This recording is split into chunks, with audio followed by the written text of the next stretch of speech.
नमस्कार, कानपुर वार्ता में आपका स्वागत है। मैं हूं आलोक पाल। कृपया इस चैनल को देखिए, लाइक कीजिए, सब्सक्राइब कीजिए और कंटेंट ठीक लगे तो शेयर भी कीजिए। पिछले दिनों मुंबई के एक अखबार में, मुंबई के महाराष्ट्र के कह लीजिए, महाराष्ट्र के एक अखबार में एक खबर छपी। अखबार का नाम था अ, दैनिक लोक वार्ता और इस रिपोर्ट को छापने वाले का नाम है उत्तम पाटिल। खबर क्या थी? खबर थी, सोसायटीमध्ये सार्वजनिक कुर्बानी नाही तर दिवाळीची लाइटिंग ही नको। और डैश लगा करके आगे लिखा हुआ है उबाठा। उबाठा मतलब उद्धव बाला साहब ठाकरे। हिंदी में जो मैं इसका अर्थ समझ पाया वो ये है कि अगर सोसाइटी के बीच में सार्वजनिक कुर्बानी नहीं हो सकती तो दिवाली की लाइटिंग भी नहीं हो सकती या नहीं होनी चाहिए। और इसमें नीचे एक लाइन, जिसे आप सब हेडिंग कह सकते हैं, वो लिखी हुई है, मुंबई ठाण्यामधील उबाठा गटाच्या कार्यकर्त्यामध्ये नाराजी। यानी कि मुंबई और थाने में कार्यकर्ताओं के बीच में इस बात को लेकर के नाराजगी है, होनी भी चाहिए।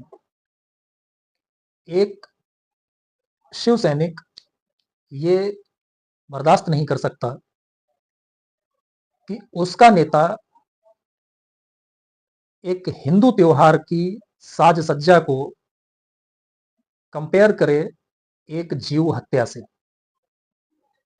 और शिवसैनिक क्या, कोई भी कम से कम हिंदू तो नहीं ही कर सकता है। और मुझे लगता है कि अगर ये बात आप एक सामान्य बुद्धि के मुसलमान से भी करें तो वो भी इनकार कर देगा। वो भी कहेगा कि नहीं, इसकी कोई तुलना नहीं हो सकती। लेकिन उद्धव ठाकरे को इस समय पता नहीं क्या सूझा है। चुनाव के समय पर बहुत सारे ऐसे अखबार पैदा हो जाते हैं जो बहुत सारी पेड खबरें छापते हैं। तो मुझे ये नहीं पता कि ये खबर पेड है, प्रोपेगेंडा है या क्या है। लेकिन अगर इस खबर में सच्चाई है तो ये महाराष्ट्र के हिंदुओं के लिए, महाराष्ट्र की जनता के लिए बहुत ही चिंता की बात है। और अगर ये खबर सच है तो ये कहा जा सकता है कि हिंदू हृदय सम्राट बाला साहब ठाकरे का बेटा आज राजनीतिक लाभ के लिए इतना नीचे गिर गया है कि वो वास्तव में मुस्लिम तुष्टीकरण का सम्राट बन गया है, बादशाह बन गया है, सुल्तान बन गया है। वो बाला साहब ठाकरे जिन्होंने 6 दिसंबर 2000 माफ कीजिए 1992 में अयोध्या में विवादित ढांचा ढहाए जाने के बाद जब कोई भी समूह, कोई भी दल, कोई भी संगठन इस बात की जिम्मेदारी लेने के लिए तैयार नहीं हो रहा था कि अयोध्या में विवादित ढांचा किसने ढहाया, तब बाला साहब अपने एक स्टेटमेंट से हिंदू हृदय सम्राट बन गए थे। और वो स्टेटमेंट था कि अयोध्या का ढांचा ढहाने में शिव सैनिकों का हाथ, पैर, दिल, दिमाग सब है। मुझे लगता है उससे पहले वो कम से कम हिंदू हृदय सम्राट नहीं थे। उसके बाद उन्होंने एक हिंदुओं के हित में जो भी बात हो सकती है उसको कहने की लाइन पकड़ी और वो हिंदू हृदय सम्राट बन गए और अपनी अंतिम सांस तक रहे। आज भी लोग उनको हिंदू हृदय सम्राट कहते हैं। यदि उनके पिछले क्रियाकलापों को देखा जाए तो लोग बहुत सारा जो है मतांतर रख सकते हैं। मुझे भी है इस पर, मैं इस मत का उस स्तर तक नहीं हूं जिस स्तर तक बहुत सारे लोग हैं। लेकिन फिर भी जिस तरह से उद्धव ठाकरे, इस स्टेटमेंट को अगर छोड़ भी दिया जाए तो जिस तरह के स्टेटमेंट उद्धव ठाकरे ने पिछले काफी समय में दिए हैं तो वो मुझे लगता है कि एक स्तर से नीचे आकर के मुस्लिम तुष्टीकरण का प्रयास है। और मैं तो उसे असफल प्रयास कहता हूं। असफल इसलिए कि वो इस तरह की चाहे जितनी बातें कर लें, लेकिन मुसलमान उनके साथ नहीं आ रहा है। मुसलमान उनको वोट केवल इसलिए दे रहा है क्योंकि वो इस समय उस गठबंधन का हिस्सा हैं जो बीजेपी गठबंधन के विरुद्ध मुख्य सशक्त गठबंधन है, या मुख्य सशक्त दल कह लीजिए, जो भी कहना चाहे। अगर एनसीपी और कांग्रेस के गठबंधन से, जिसे वहां पर महाविकास अघाड़ी कहते हैं, उससे उद्धव ठाकरे बाहर आ जाते हैं और उसके बाद वो ये उम्मीद करते हैं कि उनके इन बयानों के आधार पर कोई मुसलमान उनको वोट करेगा, तो मुझे लगता है कि इससे बड़ी मूर्खता कुछ हो नहीं सकती।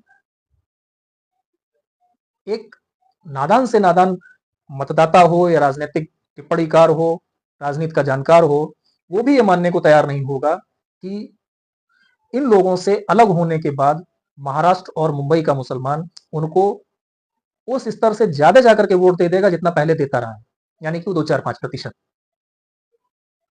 और मुझे लगता है कि अब तो शायद उतना भी ना दे, क्योंकि पूरे भारत में मुसलमान यह देखकर वोट करता है कि कौन सा दल या कौन सा गठबंधन बीजेपी को हरा सकता है।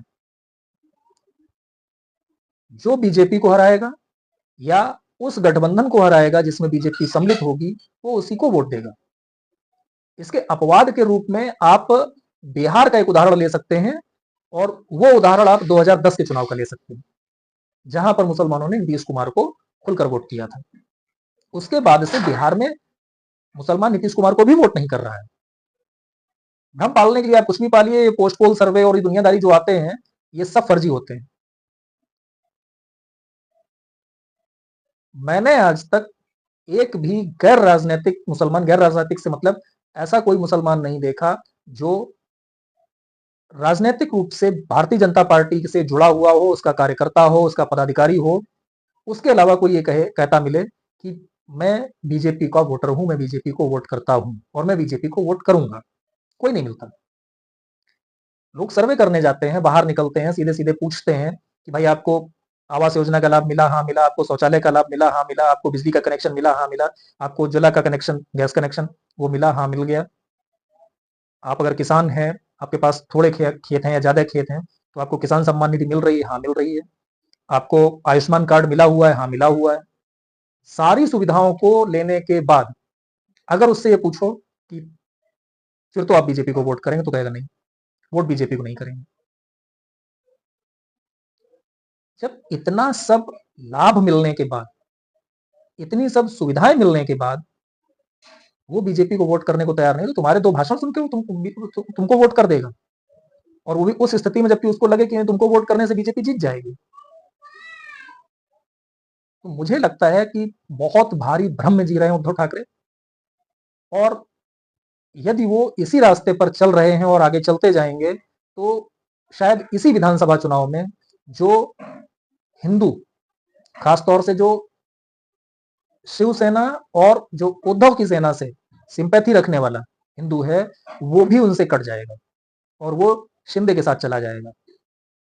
और जो शिंदे के साथ जाएगा वो शिंदे के गठबंधन के साथ, यानी कि महायुति के साथ चला जाएगा।